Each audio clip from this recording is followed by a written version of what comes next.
morning, my brothers and sisters. On this episode number 154 of the Good Morning Guys podcast. Thank you so much for joining us on this fine morning, afternoon, evening, or night as we continue discussing the game of life amidst the other games we love to watch and play. I am one of the four members of the GMG Quadfecta who's got Pixar in his heart, Hades on his brain, and Pau de Queijo in the old stomacho. Lucas Ham Swisher. Also with me, the camping and bacon-eating beast of the East who can beat any game in one sitting or less, Patrick Novacell. Or less? Like one, like zero Less sittings? than a sitting. Like I think about it and a I quarter beat sitting. You're standing there and you beat the game. it. That sounds like And you I'm done. 30-minute platinum. On his left and my right, the judge, jury, and executioner of Rocket League and Improv, Ronnie Johantis. Oh, I like this. Hello, everybody. Yeah. And then last but certainly not least, our final host, who is our resident Virginian Yankee and fact-dropping samurai, Marc Boucher. I'm a samurai now? That's right. You got it, my friend. Upgraded You from earned it. ninja. I feel like we Samurai. all upgraded here. Look, Yep, Mom, a that's right. samurai. Yay, congratulations. And Oh, wait a everybody said second. I couldn't do it. We have a guest in our midst. Mist? I left the D out. In our We can add the- fog. Someone can add the It's D in in our later. midst. Edit that in our mid. You need to highlight the D in midst. Out How of do the they- mist. I think there should be a limit of 2 consonants together. 3 consonants too many. I think we should say every guest is Midist. out of the mist. It's out of the mist. We should have that effect, like just make the mist just part from the window. That'd be awesome. Mark, can you get that going on Streamlabs? like Labs. watching- Steam Labs. Steam Labs. That mist in the Steam Labs. That's right.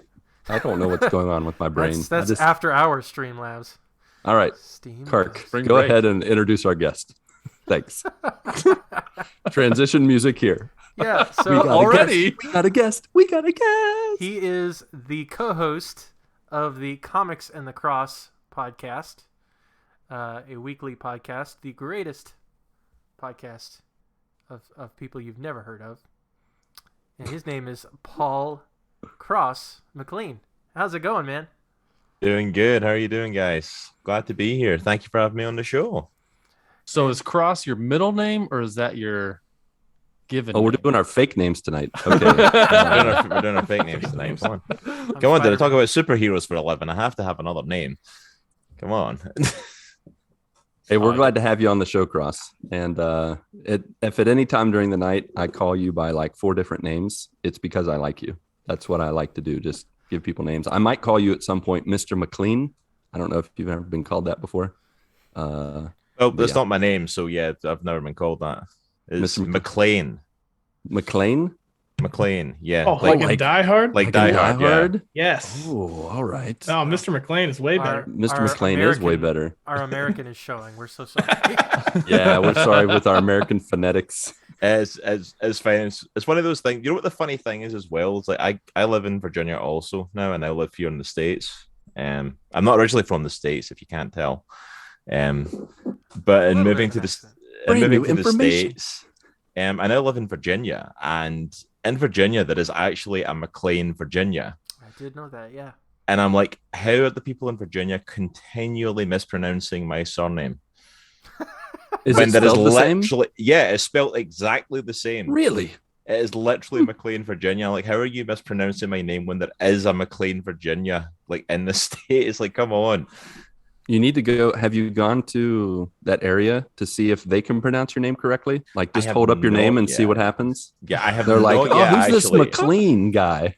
I do want to go and visit it, and it's like it's probably honestly like part of it was set up probably because of like my ancestors that moved over here from the same clan as me, and it's literally like there's so many like Scottish settled on the East Coast, and honestly, I do believe it's a case of people arrived there and just went, oh, this'll do. Yeah, that It's works. very much the Scottish mentality, like, oh, this is all right, we'll stay here. Yeah. You want to go explore the rest of it? Nah, we're good. Oh, this is how you spell it? Yeah, we're gonna spell it like this, Yeah, we're gonna and then spell you that. can come in. And then like all these other McLean variants apparently appeared as well. Like I've met so many different spellings of that name that more than I met when I was in Scotland. Nice. And it's Well, like, hey. and McLean became McLean apparently, and that's what it gets pronounced as here in the States now. See, I can't say very much because I come from a part of the country where somebody or a bunch of people say a particular town in Massachusetts that's spelled Worcester, and they pronounce it Worcester. Worcestershire. It's Worcestershire. No, it's Worcester. Worcestershire. There's no shire in it. Winchestertonville, Iowa. Yeah. Yeah, that sounds right. It's weird. Mm-hmm. So, All right, so let's get into it. Cross, we need you to share a little bit about yourself before we jump into our what's new news and our updates of what's been going on, because while some of us know who you are, or, besides not knowing your last name, we know who you are. We just didn't know how your last name worked. Maybe some joiners don't know who you are. So why don't you tell us a little bit about yourself? Yeah, absolutely. So as the gentleman here already greatly said, my name is Paul McLean. I go by Cross, though. That is my name whenever we're on the show. I am one half of the team at Comics and the Cross, the greatest streamers you have never heard of. A way of making us sound really, really important when no one has a clue who we are. We do run a podcast, but it is actually live streamed on our Twitch channel. We actually function off of Twitch. That's our main home base. Same name, Comics and the Cross, where we do our podcast live, video podcast there. We do play games, do art streams, all that sort of stuff. And so that's kind of our main thing that we do with that. I, of course, am originally from Scotland. That's the accent you can hear. I am Scottish, born and bred.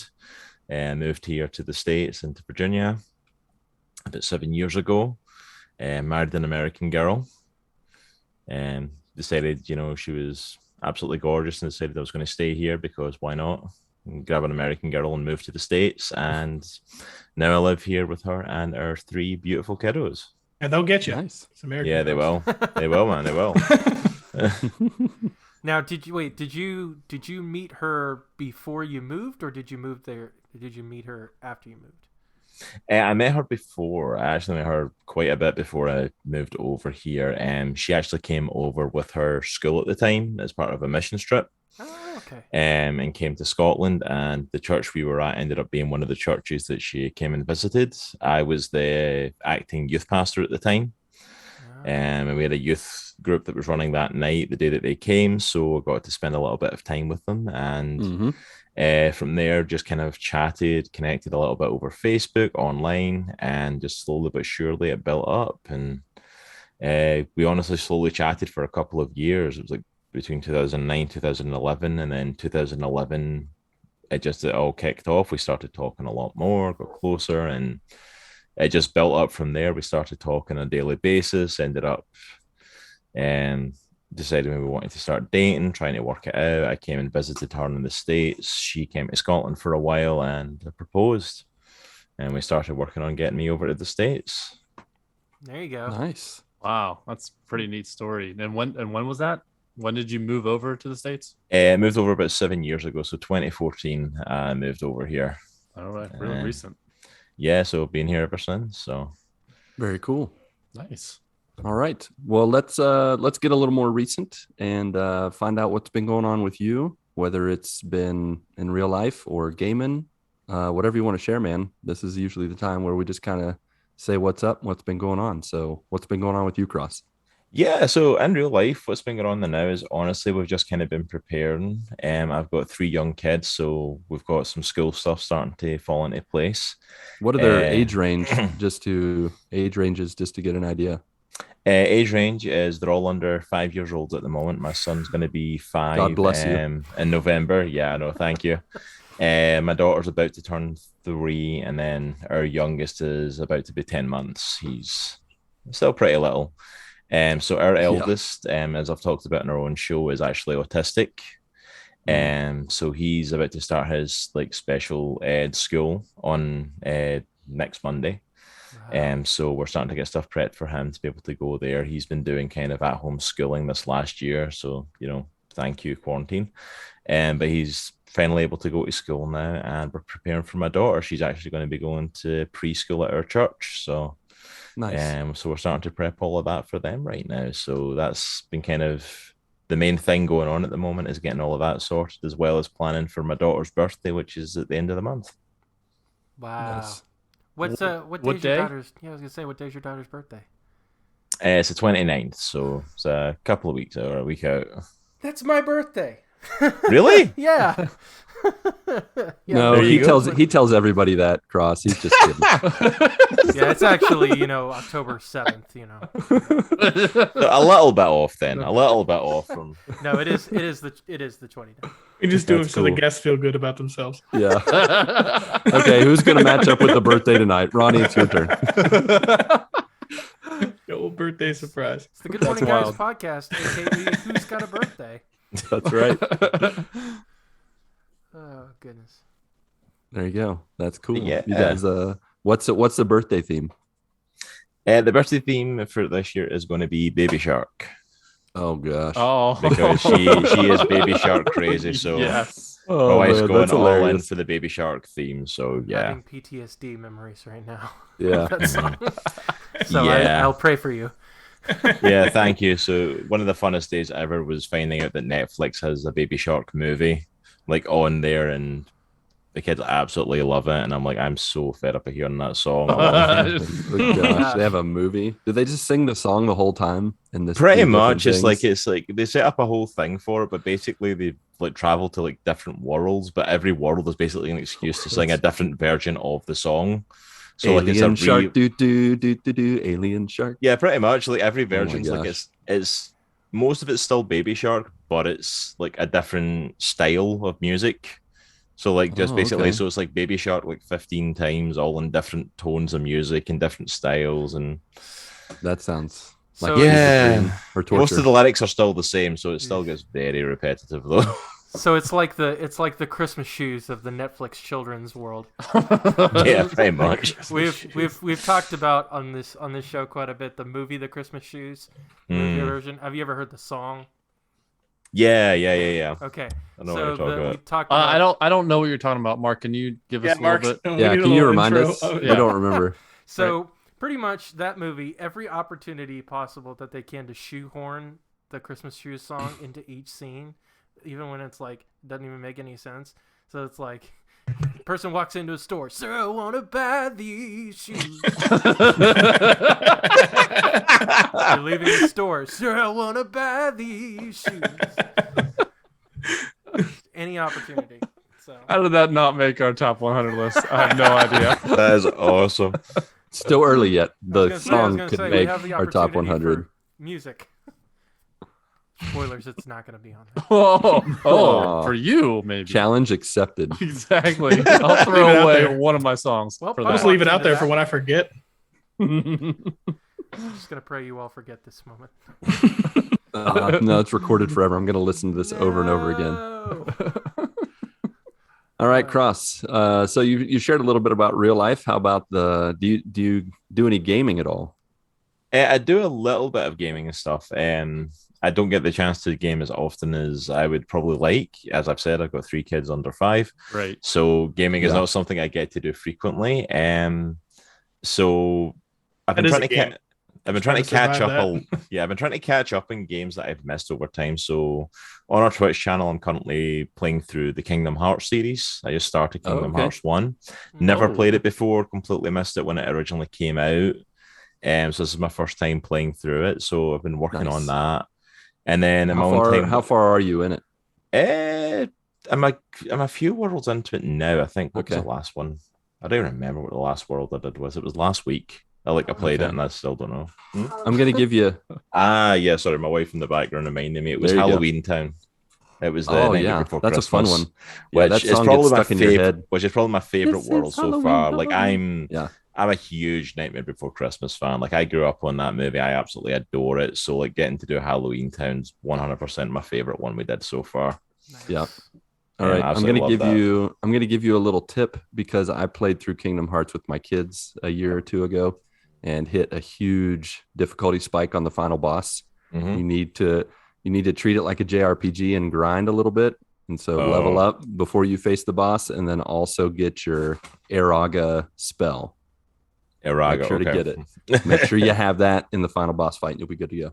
Okay, I'll keep that in mind for going to that fight Yep. then, because like some of the bosses are hard in that game so far.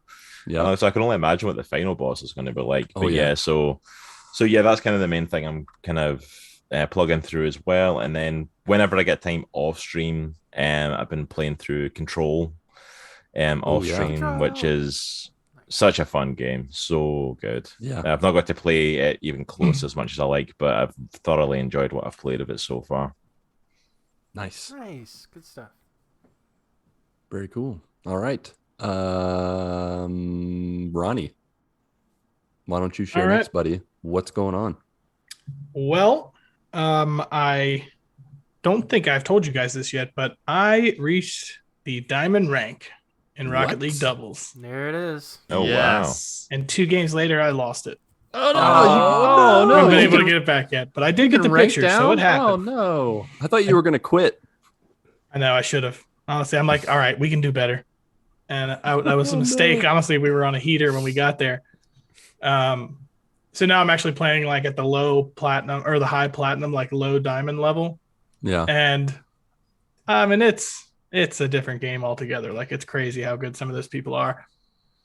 Yeah, for sure. So even like Eric and I were, today we played a little bit, and I think we were two wins and 4 losses. Like some guys are just incredible though.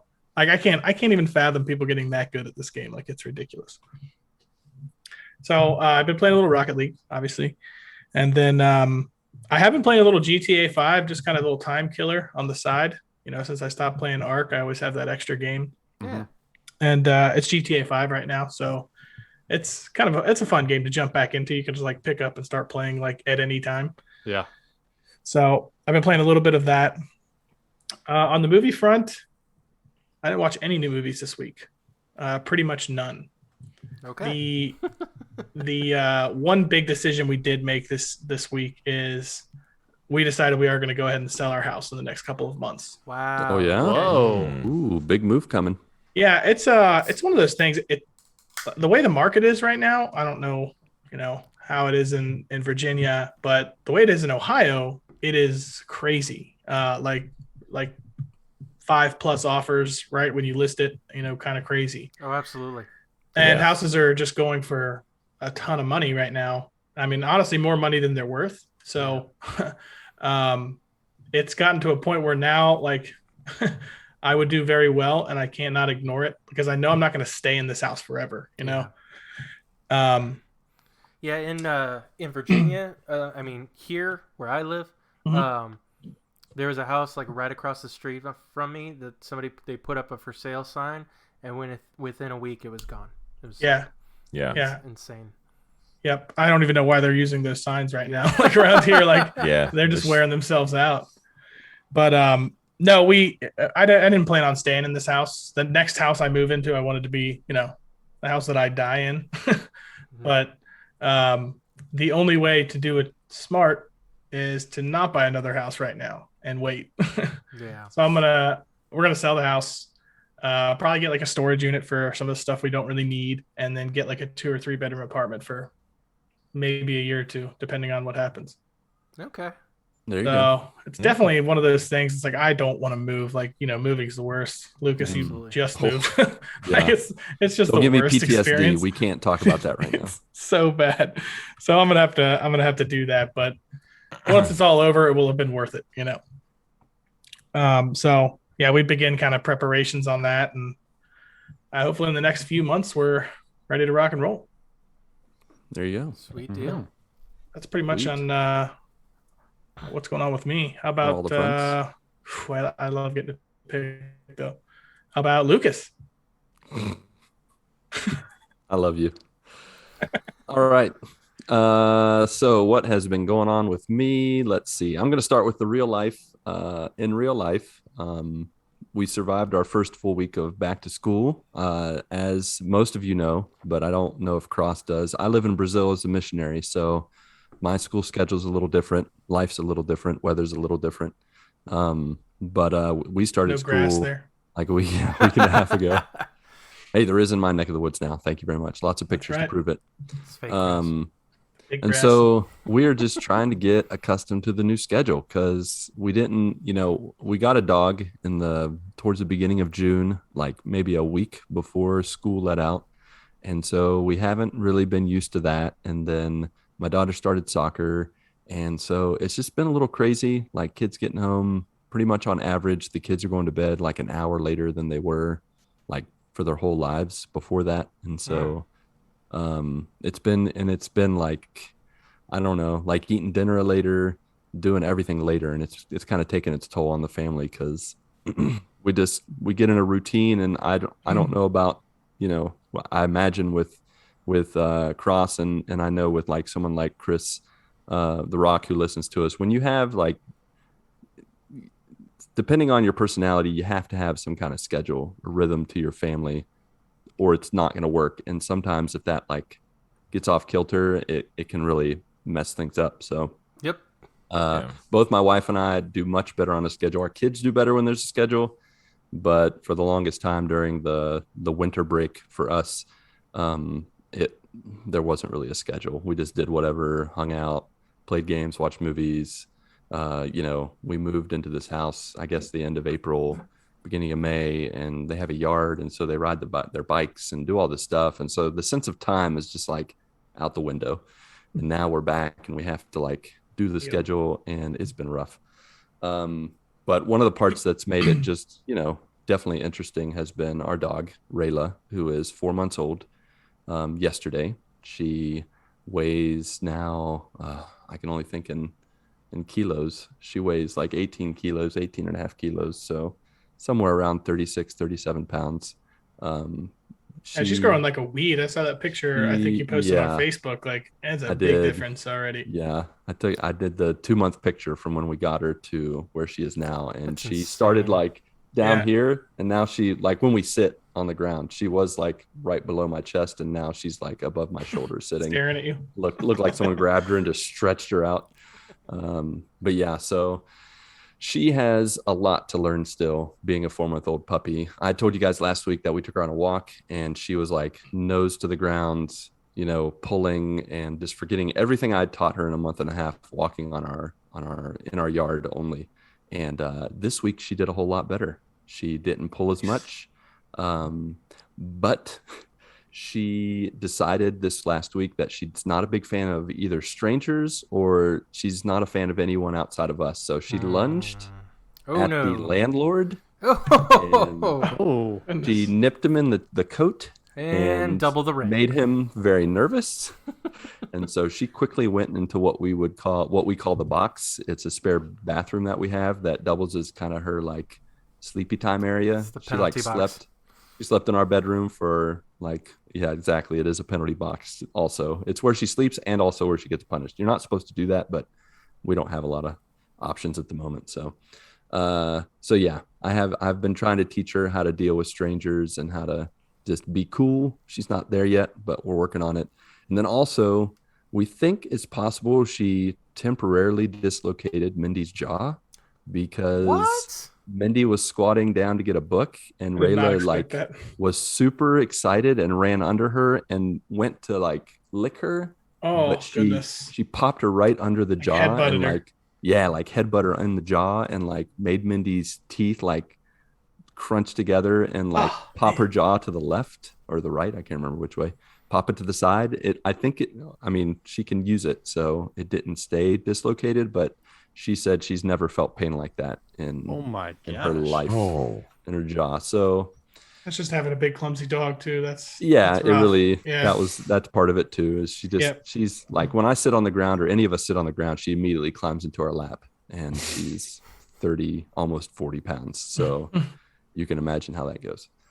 I'm sure she's a lovely dog, but you are not selling me on buying a new puppy. I'm glad I got Cisco. No, I wouldn't. He was 5. Now that I've gotten a puppy, I would say no. You need to wait till they're 6 or 7 months. Yeah. Puppies are fun, but it's a lot of work. Unless you like to step in, pee and poop. And, it's constant worry is what it is. You're just constantly worrying about the dog, what they're doing. Yeah. I'm constantly like, I'll let her outside and I'm constantly just like looking out the window. Okay, what are you doing? What are you doing? What are you doing? When's she going to run off?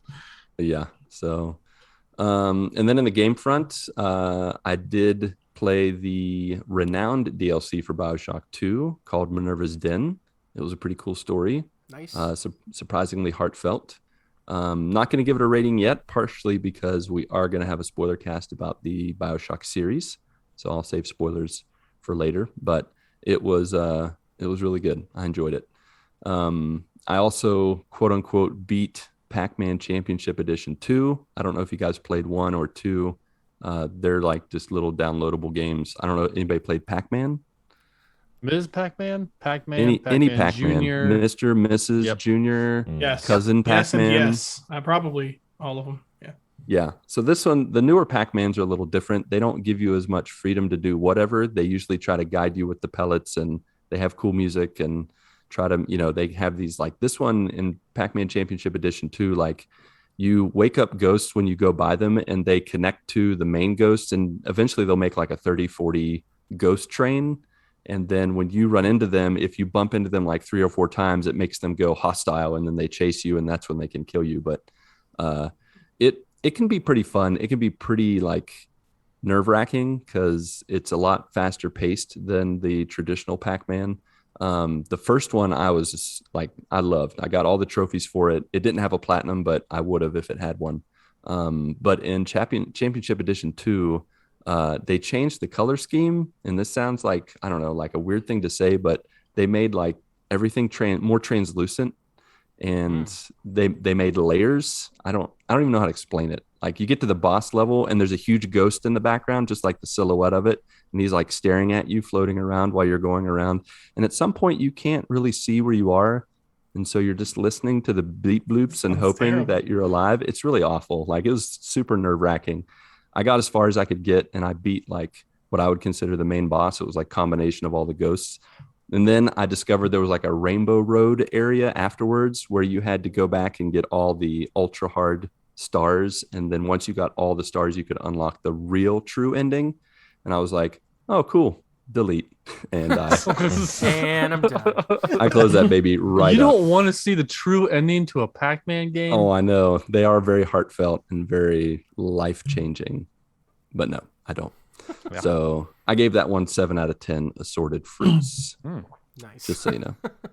I would show you the ones on my wall, but I forget how to remove the screensaver. That's why I've had it this whole time. How does this work? It's like right So here. I was like, you know what? I'm glad I got stuck on this one, I guess, I don't if know what to do anyone. with my hands. It's a good one. It's a good one.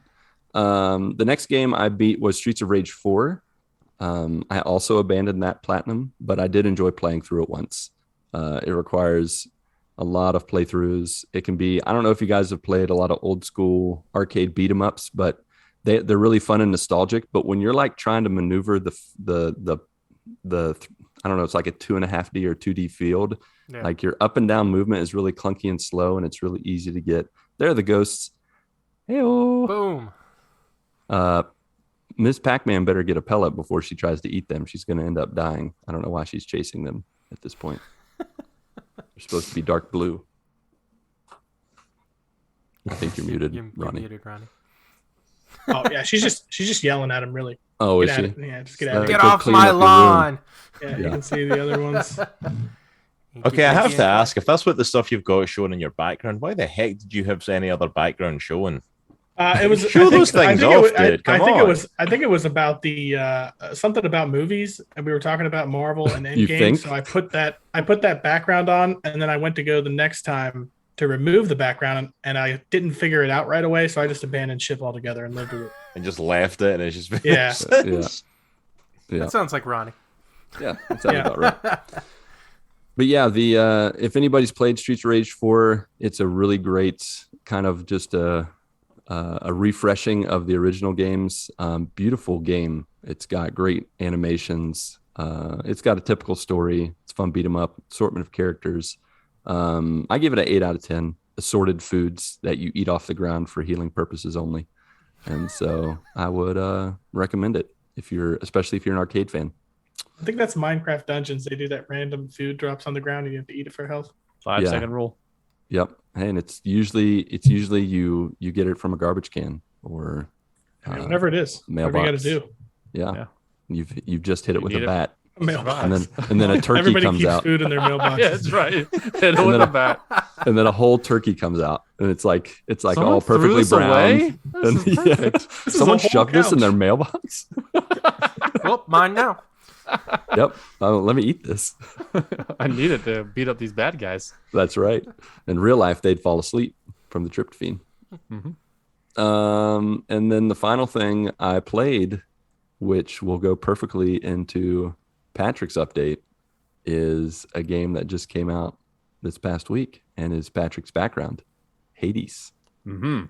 Oh my. OMG gosh, what a game. I'm not going to say a whole lot because Patrick and I actually want to do a spoiler cast about it, but we have to shout out this game, Patrick, because it is so fun. We've now been playing it for, it came out Friday, Thursday-ish, so like 5 days now, 4 days. It's, I don't know, the animation in the game, the voice acting, the story, it's all interwoven in gameplay that is so just next level. The fact that they took a roguelike and they made it to where, you die, you start over, you die and start over, but they give you a story, different voice acting, different characters intermixed within that repetitiveness is just so cool. Pretty much to give you guys like a real quick thing, you're in Greek mythology's underworld. You play as the son of Hades, and pretty much you're trying to escape. And everybody except Hades is trying to help you, and Hades is trying to stop you. You have a variety of weapons. You have a variety of builds. You have what's called boons, where the gods will give you like a certain power or a certain perk that will help you. And then some of those combine together to just do really cool things. It's, I don't know, it's just so good. I've done about 9 runs of it. And I've been able to escape the underworld one time, and it's been just a blast. So like Enter the Gungeon style, where you it start is over. It is, except you have like, it's an assortment of weapons. So there's not like a gun, but they do have an arrow that you can use. You don't find your weapons, but you slowly build your weapon over time. Like you start out with like 50 hit points and a sword, for example, and then you go through one area. And then if you beat that area, you get to talk to Athena or talk to, grab a hammer that will upgrade your weapon. And then each area you do, it's called an encounter. Each encounter you do, you get stronger. You add perks, you add abilities to your weapon. Your sword, like for example, the bow has a typical like charge up shot. Well, then you could talk to like Artemis, and she'll give you, she'll take away the charge up shot, but then make it like rapid fire. So it's like a machine gun, and you're just like, da, da, da, da, da. And then you just, you keep building and you hit bosses on the way. But intermixed with all that is like a story and like voice acting that I have not experienced in a game that's so, I don't know how to say simple, but it's like, it's not like a AAA game, but the voice acting is AAA. Like it's so good. I can't even do justice to how good it is. To but say about that in my update. Yeah. All right. But with that, I'm going to just hand it off to Patrick. Patrick, Hades. Yeah. I already know you love it. So why don't you tell everyone else why you love it? So yeah, I've been saying this for months now. Like I'm not a roguelike gamer, but apparently the ones that have come out recently have really caught my eye. The first one was Returnal, and I talked about that a lot. And the next one was Curse of the Dead Gods. That was on Xbox Game Pass, which is not near the polish and the gameplay and story that Hades is. I went into Hades, and they don't tell you anything. Like you have to figure it all out for yourself. Like my first run, I'm like, I don't know what I'm doing. I don't know what I'm picking up. I don't know who I'm fighting. So, and then as you play more and as you die more, things start like unlocking for you. So not only do you have to worry about your sword or your weapon, but you also have to worry about, okay, which one is going to be beneficial for me? Because usually when you unlock a new power, they give you 3 options, and you try to choose which one based on your play style is going to help you out. So some of it's like maybe a damage reduction, or maybe it's a damage increase, or maybe it's a health increase, or maybe it's a multiplier, or a change to your weapon, whether like Lucas, you said changing the the draw arrow to more of like a machine gun. It's just so interesting. Yes, you play the same areas over and over and over, but it's like Apex, where it's all randomly generated, and every single run is different. Every single run, and because I haven't played these kinds of games before, like you said that you did 9 runs and you already had cleared it. You already did your first clear because you have to do like 10 clears to get the true ending. And so I was in run 16 and I had not cleared it yet. Like I would get just a little bit farther every single time, and then it started to click with me. And it's so neat. There's so many things to do. There's so like even before you get into the world, you're in like your house, and you can talk to all these people like Achilles. You can talk to Hades. You can talk to all the people that are in your house to either trade or upgrade your house to make it look better. And it's so neat. It's so neat. I got a free code from the developer, Super Giant Games, and I started to play this. I started to play this on Wednesday night of last week, so a couple days before it actually launched on PlayStation and Xbox. And I am in love with this game. Like I did not think, I was like, you know what? I'll probably just gonna do one clear, get it, and then just throw it away. Like I can't put this game down because as soon as you die or as soon as you go back to the house, you can just start another run, and my time just disappears. Like it feels like I'm playing Apex, where I was like, oh, I look up, and I start playing the gaming like 10 o'clock at night, and then at 2 o'clock, I'm like, oh, it's 2 o'clock, better go to bed. Hades has gone to the next level, where last night I was like, okay, I'm going to go to bed. I'm just going to do one run. And this was like, I don't know, 1 a.m. I look up, it's 4 a.m, and I'm still playing. And I see Lucas get on for the first time in the morning. I'm like, I need to go to bed. I saw Lucas sign on. I was like, I got to go to bed. I cannot believe I'm up this hilarious. Late. But I'm having so much fun with it. And yeah, like Lucas said, I will get really deep into it as we do this spoiler cast, or there's so part much. 1 of spoiler cast, because I know we're going to talk about part 2 once we both beat it and once we start unlocking all these things. But it's been an absolute blast to play this game. Like it's probably one of my favorite games, maybe of all time. Like this is unbelievable. Like it's not just going through rooms, there's a lot of things to unlock, a lot of new, like there's so many things in this game to see and to do. And I was like, I think the platinum's like 75 to 100 hours, and I'm definitely going to go for the platinum on this one. It may take me a few months to get there. Yeah, right. It'll take you 2 weeks. There's a lot of other games coming out. I'm looking forward to this week. Avengers War for Wakanda's coming out. I'm definitely going to be playing that. The Riders Republic beta is coming out. The Madden and Ghost of Tsushima DLC expansion, that's coming out. So there's a lot of games that are coming out. And 12 Minutes this week. 12 Minutes is coming out in Game Pass this week. So there's a lot of games that are going to be catching my eye. So, but I don't think I can stay up till 4 a.m. Today has been a long day. Yes. Long day. Yeah. But yeah. That's pretty much the only game I've been playing this past week, which has been totally fine with me. On the life front, Ronnie, you're thinking about selling your house. I just refinanced my house, so we have like 17 years left on our deal, and so we reduced it to 15 years, and it's like $100 less per month. That's awesome. So nice. It's like no-brainer. Yeah, right? Absolutely. Yeah. So that just went through today. We're pretty pumped about that. Saving us some monthly expenses, and shorten the deal there. No doubt. On the movie front, I watched one movie this past week, and it was The Jungle Cruise with The Rock. And this movie was like and that sets the tone. Like I thought it was gonna be like a serious movie, but this is like a more of a comedic take on it. And like The Rock is doing dad jokes. He probably does 10-15 dad jokes in this in this a movie, and it's like he knows he's doing dad jokes, and people give him the side eye and everything. But it feels like this movie was like Indiana Jones, Pirates of the Caribbean,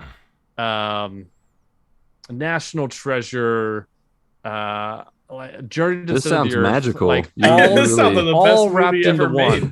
one. But it was, I don't know, it was okay, you know. I mean, was like it Kingdom of the Crystal Skull, Indiana Jones, or It was was too corny, yes, wasn't it? Yeah. I mean, it Ooh, was okay. it's All right. it was a forgettable And I'm out. experience. It was too corny. Dead Man Tell totally- No Tales, Pirates of the Caribbean. I had a It good doesn't time. count. It was fun. It's not real.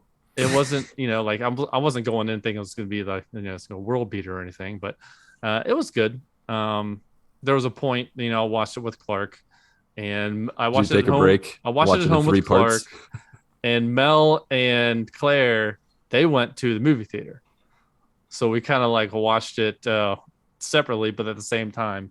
And I'm watching it and we're like, by the time they come home, we're like, 20 minutes to the end of the movie. And at one point, Clark starts crying because whenever they do like sad music and someone's about to die or something sad's about to happen, he feels emotional. Like you can see him put himself in their shoes and just be emotional and empathetic and things like that. So he started to cry. And like I didn't notice because I'm like in front of him on the floor and he's on the couch behind me. And my wife walks in and she sits down and she realizes he's crying. He's like rubbing his eyes and everything. So, I mean, if for the kids, like this is an awesome movie. Like this is really fun. But as a movie goer and seeing thousands of movies, this was just forgettable. I would give it like a 7 out of 10. On your scale, Lucas, that's like really good. But for me, it's like, yeah, it's good. I mean, it's okay. Yeah. Uh-huh. But yeah, that's pretty much all going on for me this week. Nice. I think Very nice. who's left? Marcus Aurelius. McLean. That's right. That'd be me. That would be me. That would be you. So I guess I'm actually going to go into my gaming update first, because part of my IRL stuff has to do with our topic. Oh, So yeah, so I smell a transition. that's what I'm setting it up for. So yeah, gaming time. I also played Hades. Mm-hmm. And I talked to Lucas and Pat about this. Like, Yes, we're prepared for your rejection. Roguelikes and roguelites are not my cup of tea. Mhm. They're just not generally my thing. But Lucas brought up the point. He's like, I played Apex with you guys a couple of times. And I was like, you know what? You're right. Yep. I'm going to give this a try. And then also Pat said, and also you're supposed to be doing some games outside of your wheelhouse, outside your comfort zone. Yeah. So I was like, okay, all right, I'll give it a try then. And when I started it up, I was actually feeling it. I was enjoying, and allow me to say this, the game is not bad at all. There are lots of fun things that I enjoy about the game, the power-ups and increasing your powers and your abilities and stuff like that to do all sorts of cool stuff. And the graphics, the game, the design is all great. What drives me nuts about it, and I just have a hard time with it, is the fact that there's progression, but like just that going all the way back and starting all over again with a run, that honestly, that kind of was borderline for me with Death's Door sometimes. Now, it's not a roguelite at all, or roguelike, but just like how far you go back, and how much, and the fact that you lose everything. I guess not everything, but close to everything to restart a run. That I had a hard time with. And so, Which is so strange because you love Apex. Yeah. And that's exactly what happens every single game. Yeah, I think it's just the presentation of it all, I guess. But I will tell you, I have not given up on it. Oh, okay. All right. Oh. All right. How many runs have you done? So I only got as far. I mean, I don't know what you consider a run in that. I mean, Well, you go, you fight, you die, you are. That's a run. I've done at least like 10. Oh, okay. You Okay. know, Yeah. I've done several runs. Just remember, it took me 18 tries before I actually was able to finish it okay and clear it. So And are you using God mode? see, I don't know what that is. Do it. You Yes. automatically get 20% Do it. damage reduction, and every time you die, it increases by 2%, up to 80%. So how do you turn that on? Settings. Options. Oh, the options. Okay. Yep. It's up, down, square. Yeah, exactly. I was Put in going to the say, game it's like genie. I think games have changed a bit since I've been playing them, because that sounds like cheating. The game, like, I can't do the game, so I'm going to turn on God mode so that I don't die as easily. No, it's merely Yeah. it's merely Exactly what it sounds like. That's all. It softens the blow It's just a a little difficulty setting. bit. Yeah. But yeah, that was what was kind of getting on my nerves in that particular context. And Yeah. you're right. That does make sense with Apex, but I don't know. I guess it's just the way that it's presented, I guess. But I got as far. I'm not gonna say the. I guess it would be technically the first boss. I Yeah. guess. Okay. Yeah. Starts with an M. Mm-hmm. That's as far as I got. Is that, without I guess going into too much, like, is that technically is that the point where you're clearing it, or is there more after Yes. No, yeah. Well, there's like, what, 5 bosses or something like that for a run? Yes. Something like that? Yeah. Yeah. For Yeah. So, 4 or 5 bosses. yeah. that? So once I pass her, You then go to the I next area. go to the next area, biome. so I don't have to go through anything do. before. Oh, do you? Yeah. So if you Yeah. die, you have to go through all that again. See, Yeah. That I don't like. I don't like that. I do not like that. If you do use the God mode with the damage reduction, it will help like soften the blow, and you'll be able to last longer. Yeah. Okay. So I'm up to 52% damage reduction. Okay. Yes. It took me until I got 50% damage reduction till I finally cleared one. So once I get 50% damage reduction, I cleared it 4 out of the last 5 times. So it's like that I finally met my like point where it's good enough for me, where I feel like I'm good enough I can clear it.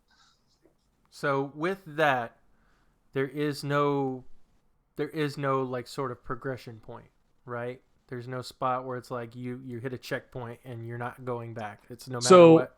Yeah, I mean, we'll talk about this in the spoiler cast, but Sure. there are things that you can add to your repertoire. You use these things called keys, and Yep. you unlock certain things. And then there's also this darkness that you use. It's kind of like your currency, Mhm. and to upgrade at the house. And one of the things is called Death Defiance. So you can get up to I do 3 of remember that. those. So if you lose all of your life, it'll respawn you exactly where you are with like a third of your health, so you can continue with the run. Yeah, I did know that. I've actually purchased one of those. Yes. And I had unlocked and I won't go too much into this, but the sword, the bow, the shield, and the Spear? The spear. Yeah. I had unlocked stick. all of those. Yes. Just know I needed 3 Death Defiances to actually clear it, so okay. I couldn't do it with anything less. I'll give it another try, for sure. But I don't know how much longer I'll be playing that. Mm-hmm. I'll try it with the God mode and see what happens. But I just I don't believe like. you. I think you'll have much better time when you actually clear areas, because Yeah. I just have a hard time with there not being a checkpoint at all. Sounds exactly like Enter the Gungeon. Yeah. I think it is the same. I mean, Enter the Gungeon is also a roguelike. So I played They are. normal for a few runs, and I realized there was God mode, and I was like, I'm going to turn this on, and I had a much better time Okay. because I felt like I was doing something. I will continue. I will not give up on it yet. Just know it's on thin ice. But yeah, but there were things. All that to say, there were things I enjoyed about it for sure. Absolutely, I see why people love the game. But also, I beat a particular game as part of Cross. We're basically doing what's equated to a book club, only we're doing it with video games. So we've been going through several video games, like older games, and as Lucas talked about, it's the Bioshock series, particularly the first one. Now they decided after the fact they wanted to go through the entirety of the series. Yeah, some of us overachievers decided to just keep going with it. But the first one was on the list, and so I went ahead and beat Bioshock this weekend. You Novacelled that game. Like, I feel like Came out of a couple nowhere. days ago, you were like, oh, okay, I'm going to download this. Then a couple days later, all right, credits. Yep. I'm like, what? Yeah. So I've beaten this game before. So I felt no shame in putting on easy mode, putting on baby mode. God mode. If they give you an option, it's always easy mode. Yep. Life is hard enough. But yeah, so I put it on easy mode that I was able to clear through pretty quick. And it had been a long time since I played Bioshock, so there were things about the story that I'm like, man, I forgot about that. Oh my gosh, I forgot about that. Yeah, I was the same way. Yeah. So, but I mean, it was a lot of fun, and we'll talk more about it in our spoiler cast for that. But like, I love the aesthetic and the story of it, and especially the music, the very 1930s and 40s type of music. Oh, and the Art Deco look, so good. But yeah, I had a lot of fun revisiting that for sure. Unfortunately, no streaming this weekend. Unfortunately, I was a little under the weather on Saturday, so didn't happen for me. On the IRL side of things, I guess Patrick, I can share a little bit of what's going on with a particular possible job prospect. Yeah, give him a little background of how it all happened. Yeah, so I don't get me wrong. There are a lot of things about my current job that I enjoy, but there are certain aspects that have kind of influenced my decision that I kind of need to look elsewhere. And so, when I anything that needs prayer, which is a lot of things in life, anything that needs prayer, I go to, obviously I talk to my wife, I talk to my family, and I talk to my friends. Well, I messaged, we're part of the God in Gaming Bible study group, and I messaged those guys, and I was like, hey guys, just pray for me. I'm in this situation where I feel like I need to be looking elsewhere, and so just be praying for the situation. And Pat immediately responds and comes in and says, oh man, no, I know what you're feeling. I'm just praying for God's will in your life. I know what it was like with my last job. Hey, I'm hiring for a customer service rep position, and I have these and these hours. Maybe you could apply for that. I was like, what? And That was quick. Yeah, and the nice thing is I don't have to live in Ohio where the company is. It's a work from home position. So I will be running the Gauntlet on Wednesday. I will have several interviews in the span of one day to apply for this position. And there's a lot of positive things about the position should I get it. Now, obviously, there's always the possibility that there's someone more fit for the job, and I may not get it, and the door closes, and that's fine. Totally understand that. So yeah, just be praying for that, and For sure. thinking of me as I run that gauntlet, and hopefully, I show my best self. And Pat's actually one of the people that's going to be interviewing me. So that'll be fun. Yeah, the Gauntlet is the same Gauntlet that I went through I mean, it's you're meeting with like 4 different people. Yep. And 3 different interviews. And then if you get through that one, then you go through another interview. Yeah. It's like the end boss. So Hades was preparing you. Hopefully, as long as I don't Keep have to playing go back Hades. to the beginning. Yeah. Oh, sorry, that wasn't the right bad answer. There's no God mode on that. You're gonna have to start over. But yeah, just be praying for that situation. Be thinking of me as I do that, and obviously, want the Lord's will to be done in that situation. But it would be a great opportunity should it For sure present itself. But Mm-hmm. On the watching things front, I didn't watch any movies, but I did watch a particular TV show that I was very excited about. And I don't Cross, maybe you've watched it. It's quite possible. I started watching, it's a show on HBO Max called Titans. And it's based on the DC property of Teen Titans. So you've got guys like Robin / Nightwing. You've got more than one Robin on the show. You've got Starfire. You've got Raven. Beast Boy. I'm trying to think who else. Who am I missing? That's my son's favorite Superboy. is Beast Boy. Nice. Superboy? Yeah, Superboy. And it's kind of like typical DC fare. They're wanting to do a more gritty take on the Titans. So don't watch this with the kids. Noted. Because, yeah, there's you're gonna be glowing from all the F-bombs, but I am more interested. But it's actually a really good show, a really cool show. I'm really enjoying the way that they're presenting this, and especially this season, the particular storyline they're going to. If you're a Batman fan, wink, wink. This is very much the show for you. I mean, everything, and it's I think the executive producer or the showrunner is Greg Berlanti, who does a lot of the Arrowverse stuff. But he's able to have a Don't lot hold more. that against it. Yeah. Well, see, I like the Arrowverse stuff, and we'll talk more about that. Yes, we will.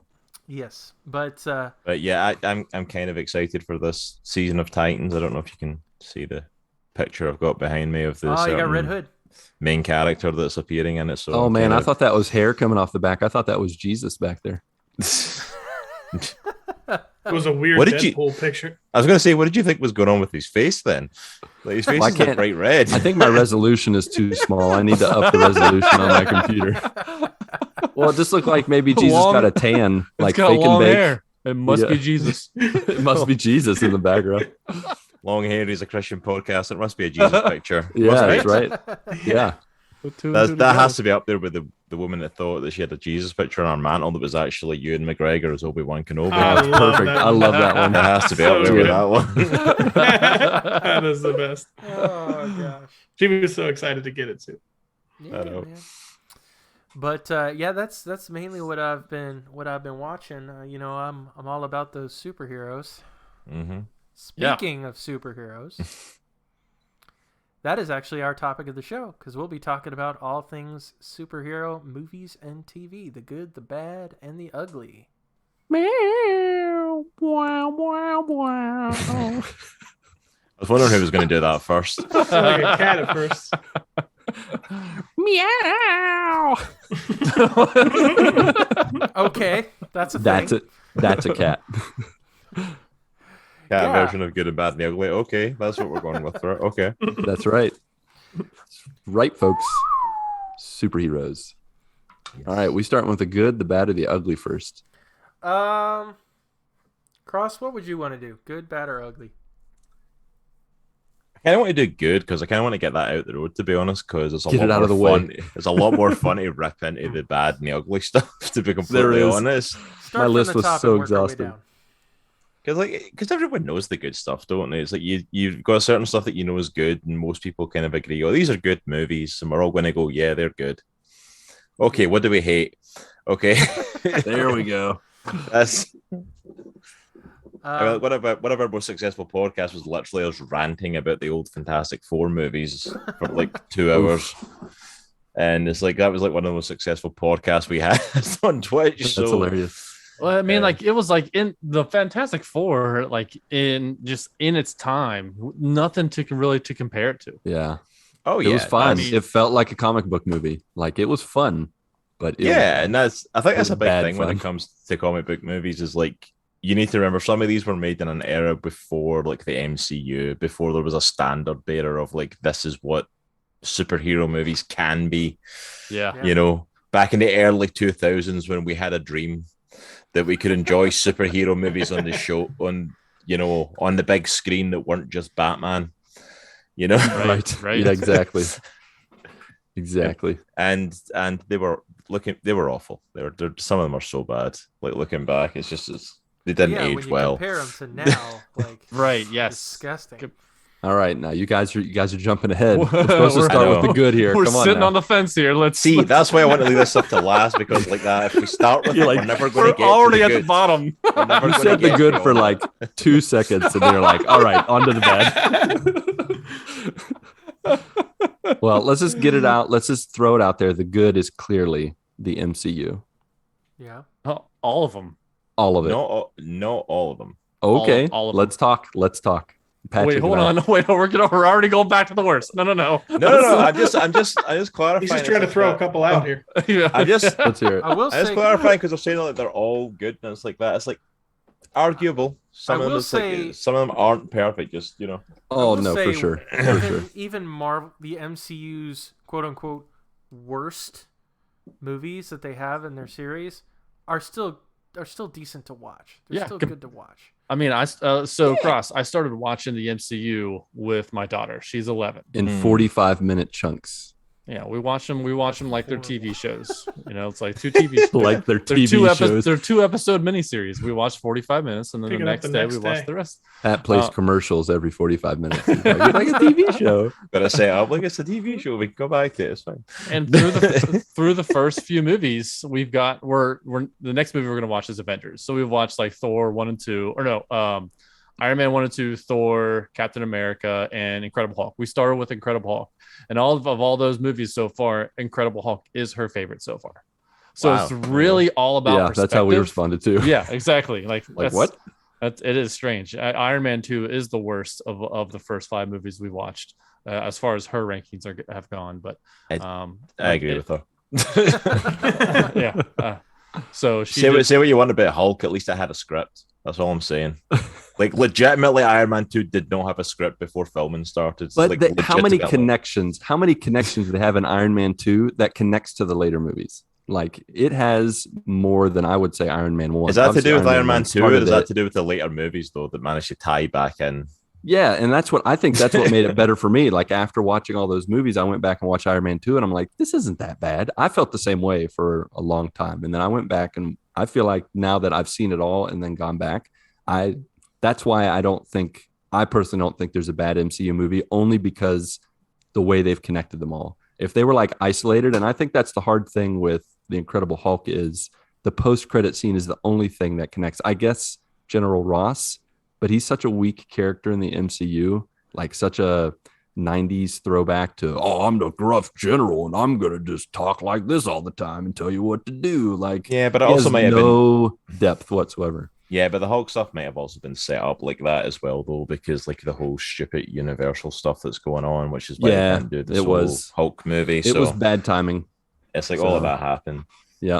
But to what you're Yeah. saying, Patrick, I kind of agree. Like, it's like they are strong movies, that initial phase. Like, I think you honestly have to say, like, that phase 1 of the Marvel movies, like all, from Iron Man through to Avengers, they're actually all still fairly solid movies. Even now, even like, over a decade later, and 2 phases after it, we're going into phase 4 now with the MCU, Yeah. and Mhm. Yeah. all of this stuff is now going on. It's like, Oh, if it's you everywhere. go back and watch these initial 6 movies, is actually still pretty solid. They actually still hold up for the most part. Mm-hmm. Yep. Yeah, You and like know, you said, like the way it's gone, like we're seeing TV shows. We Yeah. have Loki and Falcon and the Winter Soldier and WandaVision, and then we're getting Hawkeye soon. And how all of them still connect, and that's what really we want. We want everything to connect. Yeah. We want everything We've to been connect. screaming that since they made Netflix Marvel shows. They're like, oh, we're doing Netflix Marvel shows. I'm like, yes, they all connect. No, they don't. No. No. And then they did They're the inconsequential. Agents of Shield, which was like almost connected, but Hey, not Didn't even really. make that connect. It's literally Agents of Shield. Okay, can I just say on Agents of Shield, by the way, who thought making that show was a good idea when in Winter Soldier you literally get rid of Shield? It's like, Who son of a- thought that show complicate was a things. good what do we idea? do with this show now? It's like lost. I'm like, You well, were we're just gonna already make up pushing shows. it by bringing back Coulson after he died. Like, okay, we're going to make that work. Oh, like, oh, well, Coulson died. We're going to bring him back, and Shield was destroyed. Oh, but it wasn't really destroyed. But Marvel Cinematic Universe is never going to acknowledge that Shield is technically back Yeah. at any point. It's really unfortunate Yeah. because I think Agents of Shield is pretty solid. Like their storylines, the things they did for a TV show of that ilk, like of that time period, it's good. It's not like it doesn't have the Disney money. It doesn't have the, what the shows on Disney Plus have now. But for what it was accomplishing and what they were doing, my wife and I really enjoyed the roller coaster ride of Agents of Shield. Now But it compared definitely is the compared- redheaded stepchild of the MCU, though. Yeah, right. I mean, comparatively to the shows that we have on Disney Plus, what I didn't like about the Agents of Shield, like the first season was awesome. I thought it was really, really good, but then it got formulaic, and when it got Right. formulaic, and they were just like nothing ever happened, that's when you're like, you don't get invested anymore. Like there's no consequence to anybody's actions because it just continues. And like, let's just do a different story this week. Let's just do a different story. They did get away from that eventually. It's seasons 3, 4. They actually had themes. Some of the later seasons were actually pretty decent. Like, Yeah. I think the season that really won me over for that show was actually the one they did in 3 parts, where it was like the Ghost Rider story. I was going to say, was it the Ghost Rider one? Because that one was awesome. And then like the mainframe stuff. Like that was an amazing season. That was really cool. It was And like that Matrix really won style. me over. And it's like I think the early seasons were where they kind of fell apart. Like the first season kind of worked, but like then like when Shield and Hydra were gone and they kept trying to do Shield versus Hydra, they're still here, they're just operating in the shadows, and I'm like, that's what they were doing before. You can't say that. That's the whole point of them in the first place. Yeah. That's what the whole setup was. And then they tried to shoehorn in the Inhuman stuff, and I'm like, okay, see when you're shoehorning in the Inhumans, which you did awfully anyway. Yeah. Yeah, and you have an Inhumans TV show coming, and you can't even make those connect. Yeah. Like it's like you can't even make that work. And don't get me started on the Inhuman show. I'm not going to waste the time by. I don't even know what you're talking about. We're not the ugly yet, so patience. We're still talking about good. Yeah, that's the ugly of Marvel. Like, so when you get to that stuff, like they handled it awfully, but see when you get to some of those later seasons. Mm-hmm. Like those, like that one specifically, like blew me away. The writing for that was awesome, and maybe that's because it was almost like 3 short seasons, so you didn't have to drag it out across like 20 plus episodes, and it was like just 3 like different things. But yet they all tied together because they all had stuff like the Darkhold involved, and then tied it in. It's like it was really good. I was really invested, and then the next season was pretty decent. They went to like a space station in the future. Stuff. It was still pretty decent stories, and then it took a hiatus because the snap happened. Yep. And then when it came back, Coulson was dead again. So it was like, okay, it's like I kind of like, okay, this is wrapping up. We know it's wrapping up. None of these characters are ever going to be seen again. I find it really hard to get invested in this last season at this point because it's just been so all over the place with that. Yeah. It's just. So we've talked about a lot about the MCU, and of course it's this behemoth of a thing. Disney and Marvel have really been successful with this, and I love the whole universe. I love almost everything that they've been doing. Yeah. But the quote unquote other side of the aisle, they've done some good stuff too. Now they've obviously they've had some negative stigma because of some bad things that have happened in recent years with the DCEU. you know, and we'll talk. I'm sure we'll talk more about that. But they've definitely had some good moments too. You know, obviously, for me, Christopher Nolan's Batman trilogy is Good. absolutely solid. Holds up, Yeah. especially, you know, The Dark Knight. The Dark Knight was on like another level. Yeah, now I know like other movies have kind of one-upped The Dark Knight from them, but you still watch that today, and that movie is fantastic. Yeah, absolutely. We talked about this a little bit on, you know, when we did our top 100, the top 100 movies. We talked about because Dark Knight was up there. You know, just solid cast work all around. Obviously, Heath Ledger is the Joker. Fantastic. Just like out of nowhere, does this incredible job.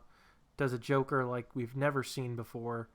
And I mean, I love their choices with making a more grounded Batman, if you can have that. Yep. A little bit more grounded in reality and not so much the fantastical comic book type stuff. Yeah. I think for as outrageous as Nolan can be, like with stuff like Inception, Memento, the way he sets up things in such an artistic but outlandish way, like this could never happen. He made Batman and that universe so great. I mean, honestly, when I remember after watching The Dark Knight, I was like, can we get a Nolan universe? Can we get this man the IP for DC and make Superman he would figure out a way. I believe he could have in some alternate universe, he could have made a Nolan universe with DC and I would be a fan. Oh yeah. There was something heartbreaking going into the third movie, going into Dark Knight Rises. And at that point, they'd actually already announced like the DCEU's beginnings. So they'd already like started to, there was rumblings of them they'd already done, like they were doing Man of Steel and there was already talks of them redoing Batman and stuff. And I'm like, and in my head, I was like, that's just insanity. Yeah. Why wouldn't you take your DCU and start it with the Dark Knight? Exactly. It's like, it's ran by Warner Brothers. It's like Christian Bale. It's like, I know he gets artsy fartsy and he doesn't want to do stuff. And it's like, I'm not going to be typecast. Like, what has he done lately? Throw money at him. He's in the MCU. You know what I mean? It's like, he's coming out of the MCU, but like, see between like, you know, Thor, Love and Thunder and the Batman movies, how many times have you actually heard his name pop up frequently enough in something that isn't him shouting at people working on lights? You know what I mean? That was literally the major thing that happened between those movies, and he's just he's been there. Yeah. And he's done a few other movies that have popped up, but like, throw money at him. That's your Batman. This is like amazing starting spot for the DCEU. And then of course after that you had Henry Cavill's Superman, and it's like this was like your perfect starting spot. Yeah. And everybody already loves the Dark Knight trilogy. Why would you then go, oh yeah, the third movie's coming out, oh but we're going to go and do this other universe here where it's all connected? And like, yeah, I think at that point they it was probably the combination of Nolan not wanting to come back and them not wanting to touch the quote unquote grounded reality that Nolan's Batman trilogy was, and so they felt like they had to start over. Now I mean I agree with you. I would have loved to have seen Christian Bale continue on as Batman and explore that fantastical element of things with Henry Cavill's Superman and things like that. But I just think they, at that point, that it was completely its own separate thing, and they didn't want to touch it. yeah. And so that was the choice that they made, for better or for worse. And certainly in a lot of respects, it was worse. You know, I love that particular series. Yeah. Are there they are amazing movies. Are there any other? Oh, go ahead. Going with the Henry Cavill Superman. Mm-hmm. You know what's funny? Like that whole like Man of Steel, Batman v Superman, and Justice League. That was like the trilogy. They also had Wonder Woman in there as well. Yeah. And it's funny that the Batman v Superman theatrical cut was terrible. Mm-hmm. The director's cut was good, in my eyes, and maybe in a lot of people's eyes too. And then the Justice League came out in the theatrical cut, and then they just came out with the director's cut, and which was leagues better. And it's crazy. Like they're like, Pun hey, intended. 2 of these 3 movies were terrible, but they went back to the drawing board and just recut it and did a couple reshoots, and it ended up being like a much better trilogy because of it. And it's like you make it a 30 minutes longer or 40 minutes longer, and it's so much better. Well, oh, go ahead. And that's what you look when you look at the MCU when they do the Infinity War and the Endgame. Those were 3-hour movies, and they're one of the best comic book movies of all time.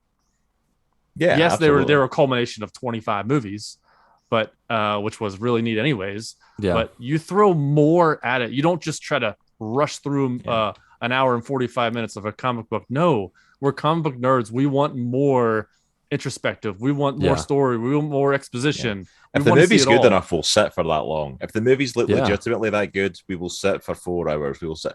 How many times have you sat and binge watched a TV series? Yeah, exactly. Like a 6 to 10 episode TV series because it's been so good. Like I'll sit and watch the whole thing back to back, and then they're like, "Oh, they won't sit for a 3-hour movie," and I'm like, "Yeah, we will. We're geeks. We're nerds. We do it. This is what we do." Yeah. Yep. Lord of the Rings proved that when they made the 4.5 hour 100%. wonderful trilogy. I don't know what you're talking about. There isn't another version. That is just Lord of the Rings. That is the version. There isn't another version. Like that's someone made version. me watch the theatrical cut of that. I'd be like, no, this is fake. What this is is like this? sitting on Can you even still a throne get of the lies. theatrical cut? Can you even still get that version anymore? I think I it's out have it. there. It smells like beef and cheese. Yeah. I have the OG version. Beef and cheese, really? Yes. Makes Beef me and think of that cheese. Vine video. I don't know if you've seen it, where it's this little girl where it's like, I smell like beef. I smell like beef. Yeah, it's weird. It's as weird as it sounds. But Did you say Vine? Yeah. yes, that was He's the thing. old. You're old. Yes, It's called kids. TikTok. Gather Just round. change the words to TikTok and you'll get people's Have attention. you ever seen that Simpsons episode where like, look, an old man is talking. Gather round.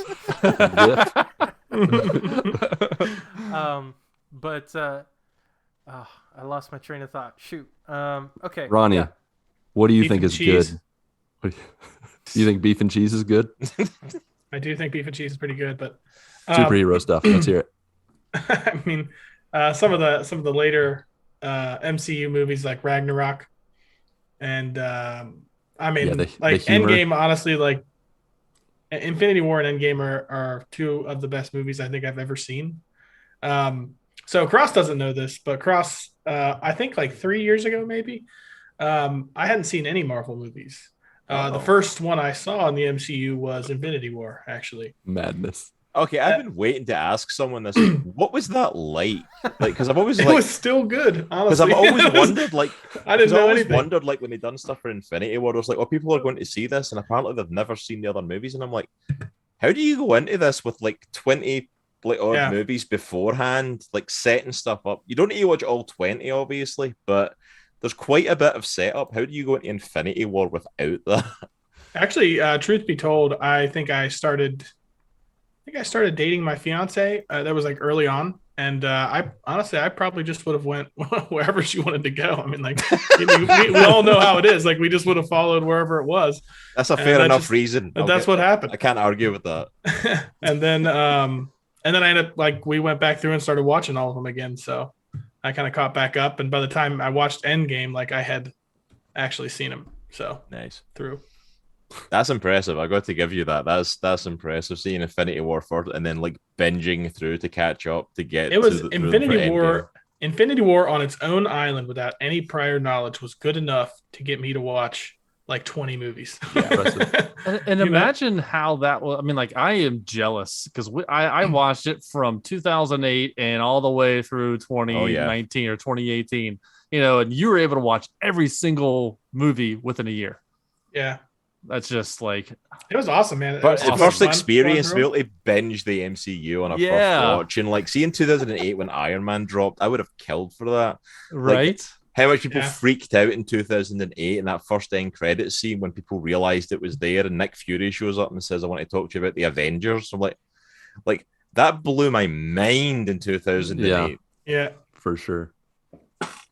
Absolutely. But no, any Yeah. of the Avengers movies, honestly, including obviously Civil War, because Well, yeah. it's pretty much an It's- Avengers That's movie. an Avenger movie. Yeah. So I love those movies where they just all of those heroes that you would watch their movies individually, so that all of them coming together and working as a team is like the coolest thing ever.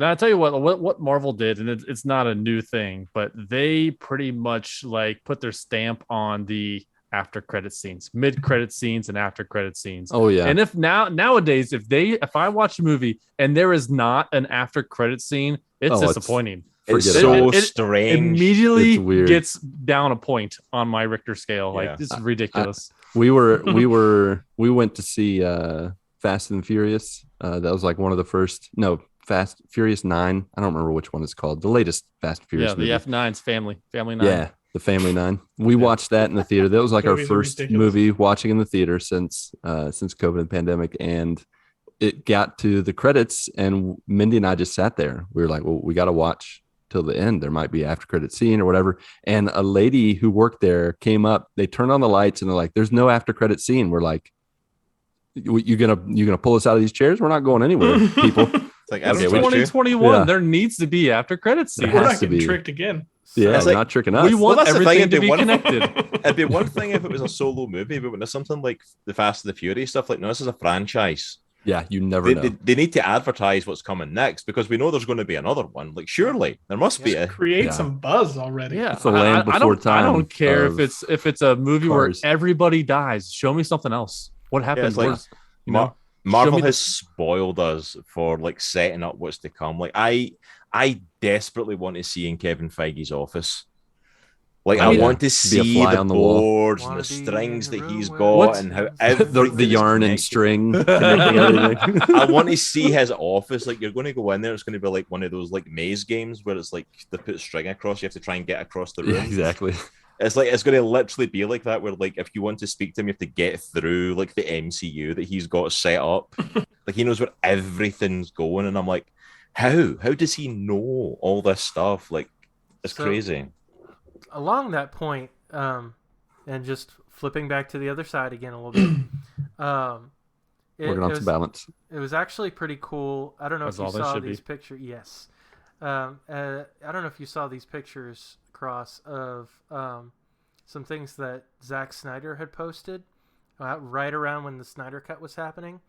And he posted, basically, it was this super long whiteboard. And he had the entire layout of where the Justice League, like multiple movies, were going and all that kind of stuff. And he had associated with, they had Jim Lee do artwork for like story beats from the movies. And it's like, how cool of a storyboard direction do you have where you have like Jim Lee's artwork, like giving the example? That makes it even sadder that Warner Brothers basically just came over and just went, And Nope. lit it on fire. They Yes. just took a. yeah, it's like just started erasing the board. I'm like, yeah, we don't need this anymore. It's, Yeah, it was fine. awful. Yeah, I think Warner Brothers needs to learn. You know what people keep- want? A reboot of Animaniacs.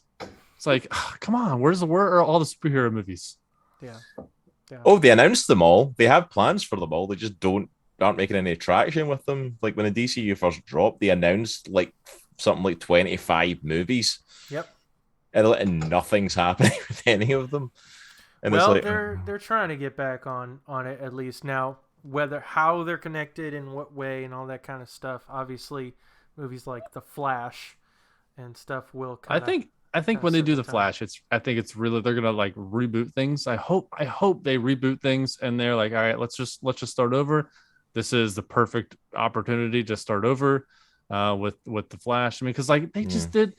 I hate to do this, but I'm gonna go on the flip side of this. They like Wonder Woman was good, and then the second one was before Wonder Woman, in 1984, which made no sense to me. And why would they go that? Why wouldn't they continue forward? Like I get with when they did the MCU and when they did Captain Marvel, which was based in the 90s. I'm like, okay, this is based in the 90s. This is like her origin. Why would they? I don't know. I just feel like DCU just like messes up everyone. Yeah, it was every kind of single like time. yeah, with like Wonder Woman, it was great because like, but you did the past story, you gave us her like origin, and then we've watched like the Justice League movie and stuff like that, and I'm like, you realize Wonder Woman has adventures now in comics, right? Like modern day adventures. Mm-hmm. Like we actually did an episode on our show, like we pitched a whole DCEU. I'm like, I bet I can go in the comics and I can pitch you a better DCEU than what's actually in existence. And it's like, and there's so much stuff there that they could tap into and they just don't. And don't get me wrong, there's some DC movies that come out I thoroughly enjoy. Like I thoroughly enjoyed Shazam. Oh, yes. Yeah. Amazing movie. Yep. The Suicide Squad. The Suicide Squad that just came out, I thoroughly enjoyed it. Don't get me wrong, I don't think it was perfect. A lot of people were like 10 out of 10. I'm like, it's not a 10 out of 10 movie, but you know what? It's a great action popcorn movie. I'll sit and watch it. It's awesome. I thoroughly enjoyed it. Yeah. It's like, you've got great stuff like that, like Joker.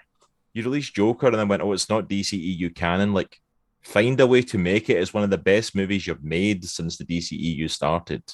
Yeah. It's like, it's such a great story. You've got great potential there. And I'm excited for stuff that they've got coming up. Like they just recently announced as well. I've completely blanked on the guy's name, but the kid from Cobra Kai, like the main kid that's training in Cobra Kai, is going to he's going to be playing Jaime Reyes as Blue Beetle in an HBO Max series. That's got potential to be phenomenal. New Batgirl series too. There's a new Batgirl series coming out. That's phenomenal. Like the Titan show that Marc mentioned earlier, like they've been doing amazing with that. I'm not caught up to season 3 yet. I'm still like catching up on everything Titans wise because like I kind of just went, yeah, you made a Titan show where Robin says the F word, fantastic. I'm like, but it's actually a pretty decent show, and everyone's been raving about it. And it's like you've got some great DC stuff there. You've got some great stuff. I just think Warner Brothers needs to keep their hand out of the cookie jar. Like the whoever it is over at WB, anytime they touch something, it's just like they just gum it up. And my co-host Nigel keeps saying it. They need a Kevin Feige. Yeah. They need someone who's like, this is what's going to be happening. Yeah. And you can make your movie as long as it kind of fits this, because this is the path that we're on and this is the road that we're going on, and someone to keep it all straight. Not just like a Warner Brothers exec going, oh, we're going to change this, and this because reasons. Yeah. Like, no, but someone with an actual plan. Absolutely. And it's like, and it sucks so much because there's so much potential. Even the awful stuff, even like Batman versus Superman that got like ripped apart. You have so much great potential in that movie. Yeah. Even like the theatrical version, Ben Affleck's Batman is awesome. Yeah, absolutely. I have issues with him gunning people down, but bar that, he's one of the best on-screen Batmen that we've seen. You know. See, the difference is, and I'm used to them going nuts with Batman because Burton's Batman movies killed like there was no tomorrow. Yeah. But at least with the DCEU Batman, they gave him a reason for it. Mm-hmm. Yes, I will give them that. They actually made a backstory of like, this is the reason why he's like this now. And they gave him a redemption arc towards. But like, you've got him as Batman, you've got Henry Cavill's Superman, you've got Gal Gadot's Wonder Woman, who she's awesome as Wonder Woman. Like, even the stuff like that with the movies of like split people completely. Mm-hmm. It's like there's potential there. Yeah. There is great potential there for stuff. Squander it. And it's like, but they don't know what they're doing with it. Yeah. The fact that they had like that movie come out and then they did Justice League, and then like how long was it they spent back and forth on if Ben Affleck was ever going to be Batman again? Yeah. How are you 3 movies deep and your Batman isn't under a long-term contract and you don't even know if he's going to be Batman anymore? Yeah. Well, other side of that, Marvel, they're not doing multiple movie contracts anymore. It's 1-to-1 movies. How does that going to work? Because I mean, our whole conversation we've had so far is the connectivity. And if you are going to not do a long-term contract, how are you going to solidify and confirm and make sure that everything's going to be connected if you're only going to be doing short-term contracts. That Yeah. means I have no everything's idea going how to it's be gonna work. everything's going to be shortened, and they're going to try to jam pack everything into one. When what's been working is they've been stretching it out. And Yeah. like, hey, we're going to tell one awesome story for this character, and we're going to give you a sprinkle. And we're going to do some cameos, and we're going to have these people. So it leads into this next movie, which is why it makes people, hunger for that next movie, because they want to see what happens next. And if you're not, that's not going to happen, then like, how are you going to do that? Yeah. Well, the House of Mouse needs to remember money talks, so they need to be throwing money each time they need them for a movie. Well, to be fair, that's what they did. It's like initially anyway, like people's contracts kept ending during this, the whole Infinity Saga stuff. Yeah. And they just kept throwing money at them to extend the contracts a little further. Yeah. And it's like, they're going to end up doing the same thing again. But I don't know what's going to happen with that. I would wager that a part of it is they have now so many characters and plate spinning that they don't have to give, 24 people long-term contracts. I think they're trying to stagger the stories a little more, spread it out. I think they are going to spread it out a little more. Now, are we going to take to it? I don't know. But I feel like for every new character they're introducing, they're anchoring it with like a known character. Yeah. You have like Black Widow, where you have her and then you have her family, without getting into spoilers or anything. But now some of those family members, like, people want them and they're confirmed to be in future projects. And so I think that's why they're doing it, is to kind of expand the superhero roster, which I think they can do if they keep anchoring on to the solid, like, OG characters or the second generation, whatever you want to call them, second phase characters and stuff. I think also as well, you're now at a point where, probably that people know what the MCU is. You know what you're signing up for. They're like what the stuff Yankees you're now. expecting. It's like They really are. You get involved, like you know what you're going to be doing. Like when they signed like the initial Avengers, like nobody knew who half of them were. Nobody knew who Chris Hemsworth was. Barely anybody knew Chris Evans' name. Robert Downey Jr. was an untouchable before Iron Man. You know what I mean? He'd basically been written off by Hollywood. So at that point, it was like they're getting to multi-year contracts because they can. These guys don't have careers to lose. These don't have this. And it's an offer of like, hey, if you come and play this character, you get to work for the next like 10 years and we're going to pay you. Yeah. Awesome. And now it's like, hey, you want to be involved in Marvel? Okay. Yeah, I think anybody would take any position right now. Yeah, it's like, what do you want to do? You get to carry a tray in the background. Fantastic. I'll do it. 100%. For free. A big hammer called Meow Meow, and you'll be cool with long hair and bleached eyebrows. There you go. Oh, the bleached eyebrows. Oh, those are awful. Going back to watch away the from original Avengers, it's like, oh, it's blinding. How did he not wear sunglasses? It's even worse than the original Thor. I went back and watched that recently, and it's like, it's so bad in the first Thor. Who bleached Chris Hemsworth's eyebrows? They had to dip him in bleach every day before filming. It's like, it took us an hour to bleach him for it to shoot that day. Oh goodness! So we've talked a little bit about, we've talked a lot about the good. We've talked about a little bit about the bad. Yeah. Now let's talk a little bit about the ugly. Actually, before we get into that, I want to throw one out, a show that does count as a superhero show, and it's definitely under the good in my opinion. Sure. But like, I want to hear your guys' thoughts on it because it's out with of Marvel and DC, and fairly recent show that hit on Amazon, Invincible. I love Invincible. Oh, that show is fantastic. Not seen it yet. If you guys have not seen it, it is one that I would highly recommend. It's based on a comic from Robert Kirkman, most known for the Walking Dead series. It's out with Skybound and Image Comics, like a phenomenal comic series and a phenomenal animated show. Animation is top notch. The soundtrack's phenomenal. And again, don't watch this one with your kids. Yeah. Don't, very violent, very, F-bombs, all that kind of stuff. It's definitely more R-rated. It's definitely more adult content to it and that, like violence and cussing. But it's a phenomenal show if you watch it. Like, it's the storyline, the characters is so well done. And what's great is a lot of the characters, a lot of the voice actors are Walking Dead actors. So yeah, Robert Kirkman's keeping it in the family, I guess. Yeah, some of the acting's phenomenal. One of the best acting jobs, and I have to say, though, is J.K. Simmons, who plays Omni-Man in it. Well, he's good at everything.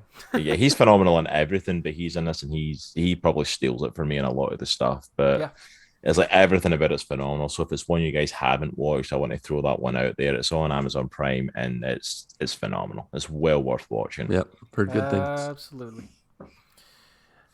All right, everybody.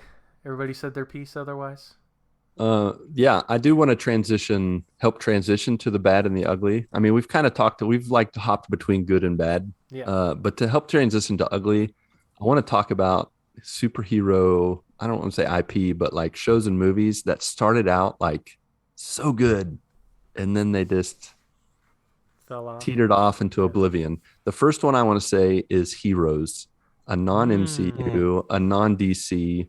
I don't know, maybe they are associated with, but to my knowledge, Yeah, it was no, an they're NBC show that they just made up. That first season of Heroes was so fun back in the day. Second season was good, got very outlandish. Third season was like, oh. I think there was a writer strike that happened in There between. was Yeah. a writer's strike. The that writer's messed strike, up, but the writer's strike in season 2 of that actually completely changed the story. yeah, That's why season 3 went off in a different direction. It was actually meant to be a did. completely different direction for season 3. and then when they tried to reborn it, it Oh, was yeah, a Heroes it Reborn. was like a shadow of its old self. Like Right, Mindy and I yeah. couldn't get past halfway through the season, maybe couldn't even get through a third of the season. It just got not fun. Like they focused on the characters we didn't really care about. We never got to really see like, and obviously there's like, getting some of the actors back, getting some of the original people back. That wasn't going to happen. And so Yeah. they worked with what they could get. So yeah, that was a show that I wanted to shout out for good and bad reasons. Yeah, no, I adored Heroes. It was a phenomenal show.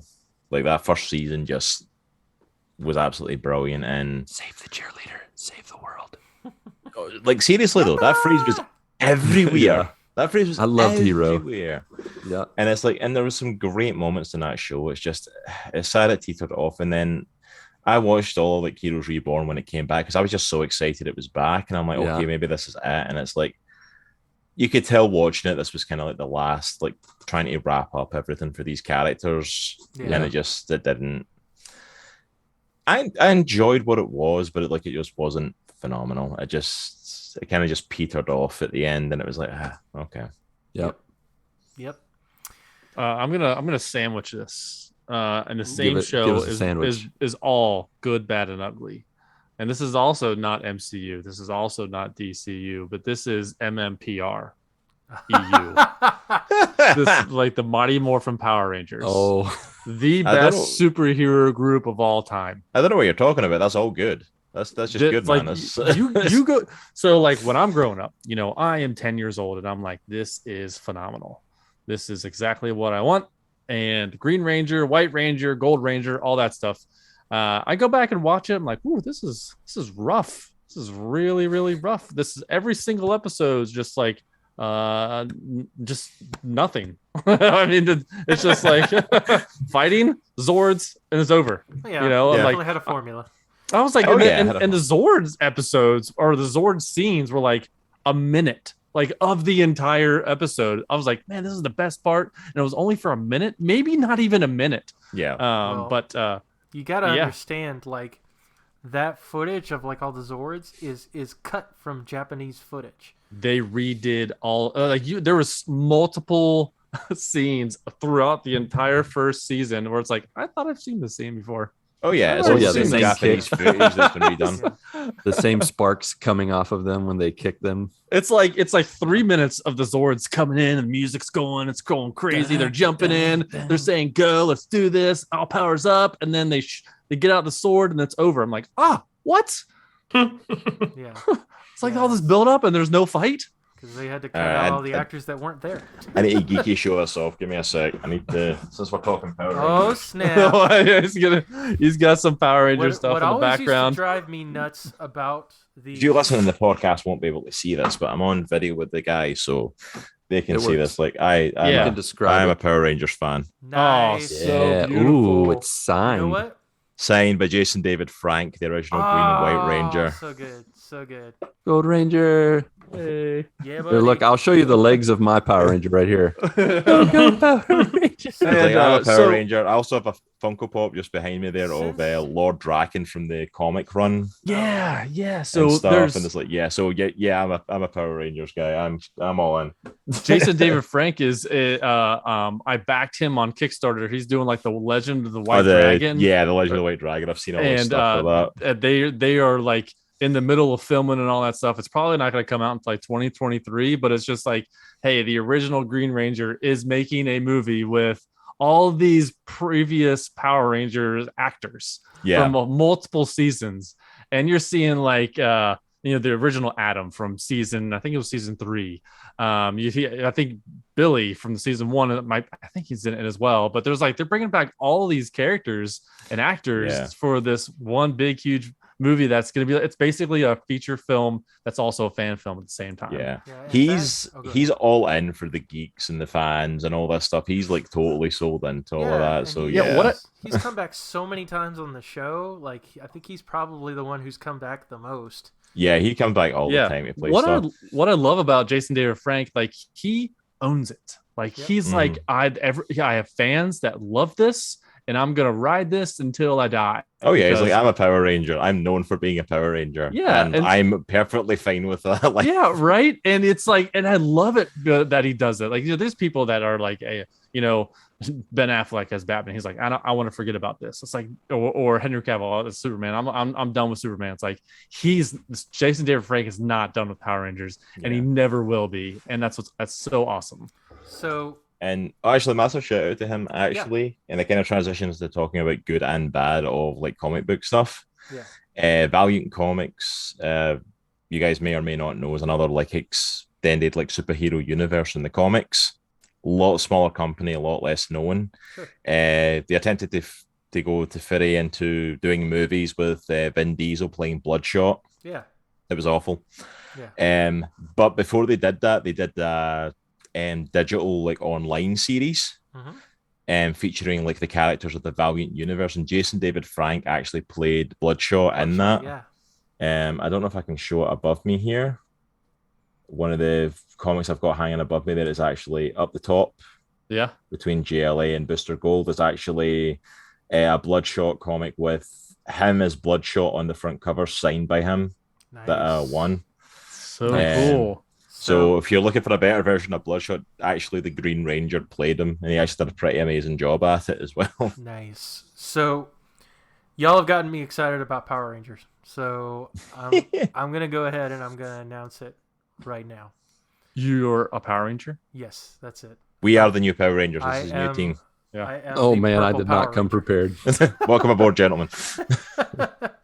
No, so I'm going to go ahead and announce in a couple weeks, I guess. Wait, you're going to announce it in a couple weeks? Or... No. It's happening in a couple weeks, I should say. Gotcha. Yeah. This is the pre-announcement announcement. Yeah. So officially, we have a gentleman by the name of Ron Wasserman who is going to be coming on as a special guest. Ron Wasserman did all of the music for Mighty Morphin Power Rangers and subsequent shows after that for like the first 10 years of Power Rangers. So Go Power Rangers, Go Green Ranger Go, all those songs you hear, those rock songs you hear, like that's all him. And nice. And so Can I come by for that show? That sounds amazing. Yeah. I'm so jealous. So he will be on the show on August 30th, that Monday. So I'm super excited for that. But yeah, absolutely love Power Rangers. I don't care what people say. It's a kid's show, all that kind of stuff. I still have an affinity for it. Mm-hmm. Still real to me. Yes. But yeah, okay, let's go ahead and get real quick into the bad and the ugly of superhero movies and TV shows. And I know that there is a particular one that Isaac happened to mention. Lucas, you're shaking your head at me. Because I know what's coming. Okay. This is going to be an interesting conversation, apparently, according to Isaac Edlund. I can feel it in my bones. Because Cross, apparently you're going to be the apologist for this movie. And the rest of us don't have very nice things to say about it. So basically, there's been this long-standing argument with specifically Lucas and Isaac over which is the better movie over. No, which is the worst movie? Which is the worst? Not which is the better movie. Yeah, I guess. We acknowledge we're arguing over pieces. Okay, let's put this out there. None of these are good movies. Yeah. Neither of these are good movies. We are not arguing which is. I am good not movie. being an apologist for either of them. They're both really bad movies. Okay. Yes.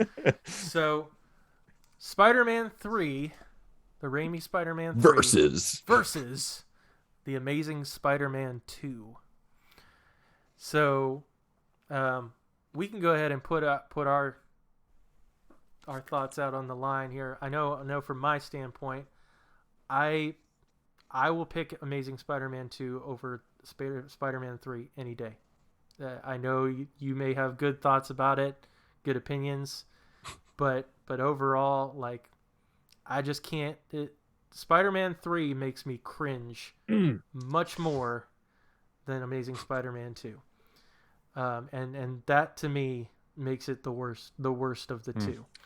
Can I go next? Yeah, go for it. Okay, so I'm gonna say that Spider-Man 3 is better than Amazing Spider-Man 2.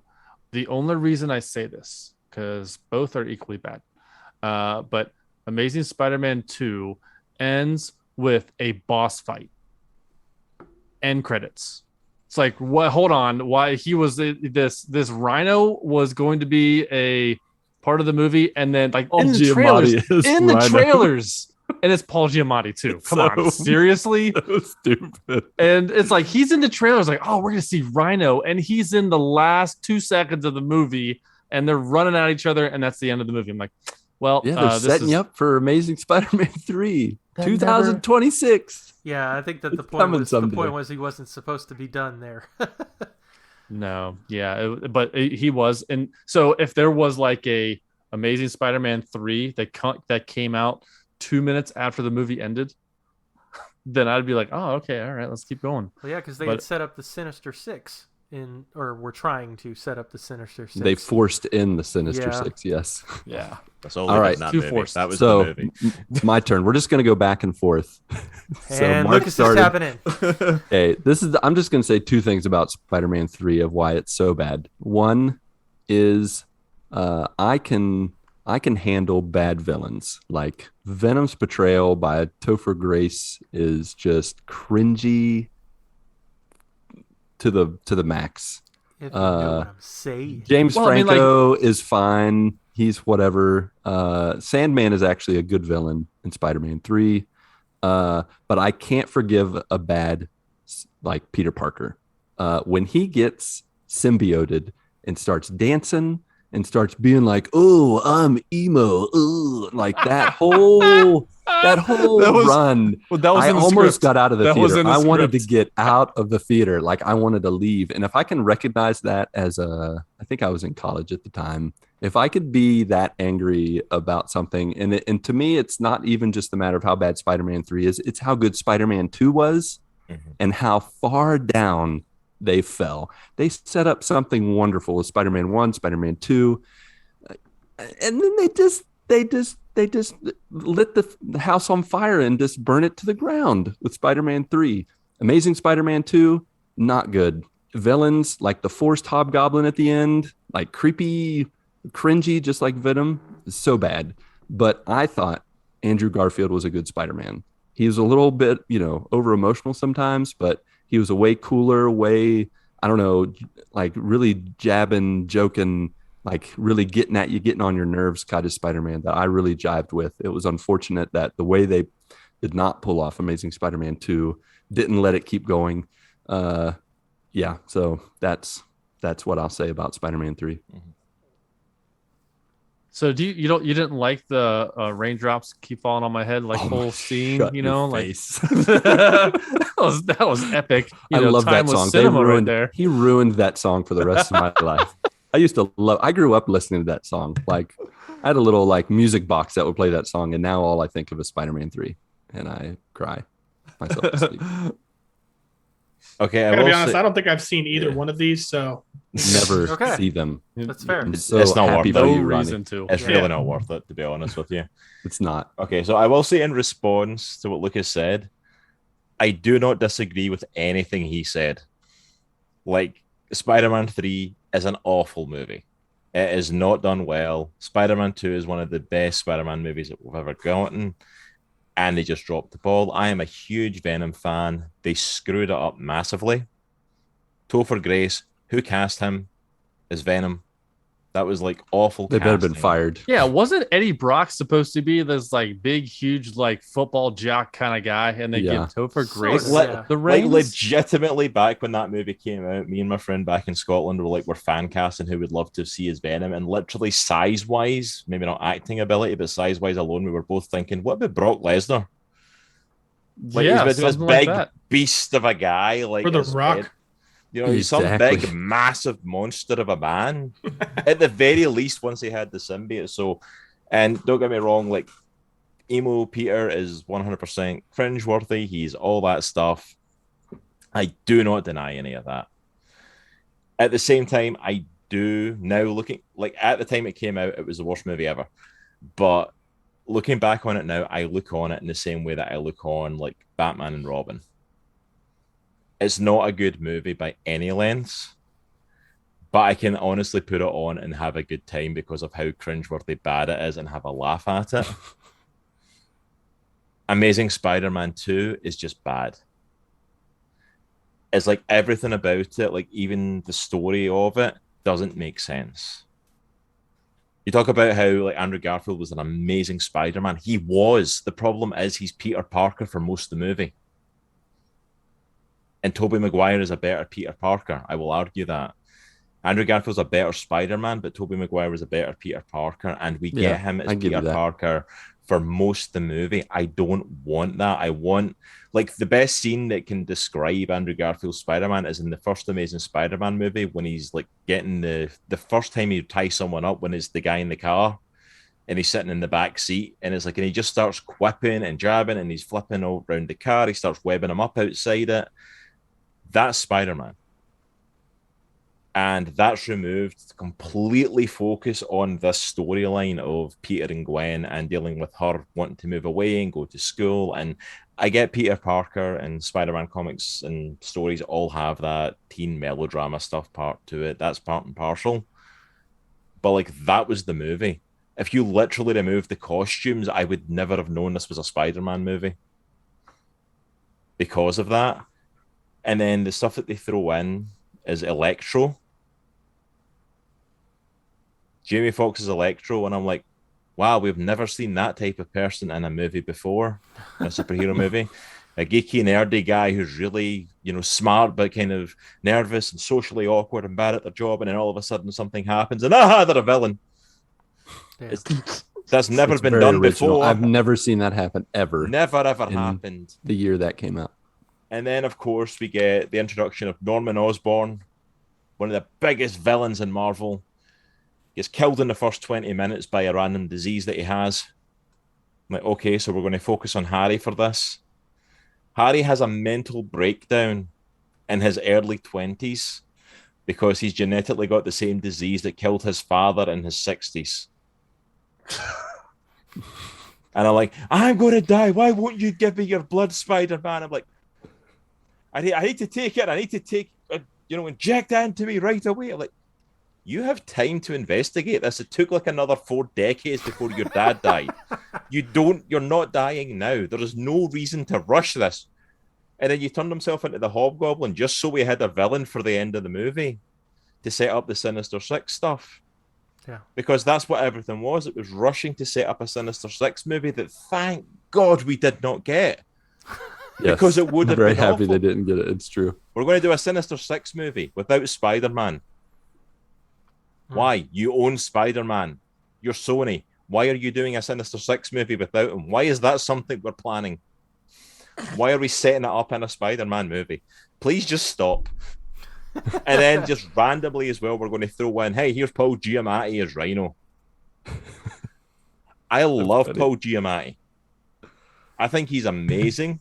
If he's Me in the too. right role, he is a phenomenal Oh actor. yeah, he's good. Rhino was not the right role. It was the opposite of the right role. We see him for like 2 minutes at the start of the movie, and then for like 2 minutes at the end in the giant rhino suit, and we don't even get to see the fight. I'm just imagining what it looks like because I haven't seen it, but just imagining Paul Giamatti in a rhino suit sounds hysterical. Yeah, just YouTube. Also, imagine him mechanized. Bald, it's hilarious with like tattoos round his head. Oh yeah, and he's got a terrible Russian accent. A terrible Russian accent because why not? Why not? Yeah, it makes and sense. It's all of it leading up to spoilers for Amazing Spider-Man 2, but all of it eventually was to set up the death of Gwen Stacy. Yeah. Which, okay, we did that, and it's like, and then, but we didn't do anything with it because she dies right at the end of the movie, and we watch him mope for a few minutes, and then, okay, I'm going to be Spider-Man again. Oh man, he looks crazy with this barbed wire tattoo on his forehead. Thank you. Whoa, man! And then the rhino suit looks awesome, though. Don't forget the secret agent storyline that we're shoehorning in as well, because we get the backstory of what happened to Peter's parents and the secret train with all this information from Oscorp. Cool. And I'm like, what are we doing in this movie? Yeah. At least Spider-Man 3 had a direction of like, we're going this way. It's bad, but at least we know where we're going with this movie. And there's a potential for one after it. Have you seen the deleted scene? Have you seen the deleted scene for the one with his dad, is it? Yeah. Where it turns out his dad's alive. It turns out his dad's alive. So you've just not shown up for all this time and just randomly showed up when his girlfriend dies. And he calls that out too. He's like, "Where have you been?" Yeah, and it's like, what does this do for anything? This does not add anything. His dad's randomly alive, and I'm like, there is so much stuff they pack into this movie. They don't even know what they're doing. Cross, you're reminding me of, I don't know if you've ever watched Saturday Night Live, but when Mike Myers was on the show and he played this like stereotypical Scottish guy, and he would always say, "But it's crap." Yeah, like pretty much. Things are getting spicy tonight. Yeah. Yeah, those are I will. That's the thing. Like, I will stand on the hill that Spider-Man 3 is an awful, awful movie, but at least I can watch it back and enjoy the experience of it being so cringeworthy and stupid and ridiculous. It's like watching Arnold Schwarzenegger as Mr. Freeze. Yeah. It is not good, but I'm going to sit and have a laugh. Amazing Spider-Man 2 is just bad. Yeah. This rhino suit does look awesome, though, I have to admit. Yeah. This is the coolest suit ever. To me, the cringe factor it's too much. Still puts it over the edge for me. All right, Ronnie, your homework is to watch both of those movies and be the split vote. You have to be the tiebreaker. See you in 5 years. You got it. How long do I have? Now, 2026. Yeah, right. Now. We're not going away. We're just going to sit while you watch them and just watch your reaction. Yeah, we're going to base it off your face, and if we can guess every time which one you're watching, I don't think that's going to work. I feel like I'm a pretty good liar. I'm just going to act like I love them while I'm watching them. Yeah. He's going to be watching a different movie. You know what? To say the good real quick. I'm going to turn on Endgame or something. To say the good real quick. Thank goodness for the third time's a charm Spider-Man that they introduced in the MCU, because he was a godsend. A godsend. Tom Holland what a great into Spider-Man. Tom Holland, great Spider-Man. Yeah. Although, go ahead. No, I was just going to say he's got the quips. He's got the innocence of Peter Parker, just like the OG Peter Parker before all the drama and all the bad things happen. I do hope that they will bring some tragedy to Tom Holland's Spider-Man and kind of introduce some of that, because that is a part of Spider-Man's character, his resilience through the tragedy and through it all. But I really love his. Was his first introduction in Civil War? Yep. Yeah. Is that where they first Avengers Civil War? Yep. Mm-hmm. Yeah, the Avengers Civil War. Cross, I was speaking with your boy Nitro the other night when we were playing Apex, and he had some not nice things to say about Tom Holland. He does not. Yeah, he's not a massive fan of Tom Holland running Spider-Man. I'm not sure why he's got an issue. He's got weird issues with certain stuff though, and I say this to him in the podcast as well. Like, but yeah, it's like he's not a massive fan of Tom Holland Spider-Man stuff. And I will say this: Tom Holland is great casting. Yeah, I am not overly won over by the Spider-Man movies though, and most of that is because I'm not a fan of the supporting cast for the most part. Like Ned Leeds is great. Vulture, when we get in the first one, is phenomenal. Mysterio's cast was amazing. All like those main characters, brilliant. Supporting characters like MJ or Michelle, like I don't care that we changed her to being black. I don't care about any of that stuff. I just don't think the personality fits for what MJ is supposed to be. At least for they me. tried to do an edgier look. I appreciate them getting away from the damsel in distress kind of MJ that was in the other Spider-Man movies and comics and stuff. So, but like she's just very too like grungy and down to earth. And like MJ is meant to be like the popular girl. She's meant to be the supermodel. She's meant to be this like way out of Peter Parker's league sort of girl. And it's like, I just don't. I'm not a fan of Zendaya's representation, but I think not her herself. She's great, but like just the way it's put. And I will never forgive them for what they did to Flash Thompson. Because in my head, in the comics, that man right there, becomes Agent Venom. Gets the Venom symbiote, becomes an agent for the US government with that suit after losing his legs fighting in war, inspired by people like Captain America and Spider-Man to be a hero, has this massive arc. And they took this big dude who was meant to be the big bully and turned him into a weedier, geekier version of Peter Parker. How is this dude a bully? They're doing the slogan, the long game or whatever. He gets beat up in both movies. Yep. The bully gets beat up in the Spider-Man movies by kids he's attempting to bully.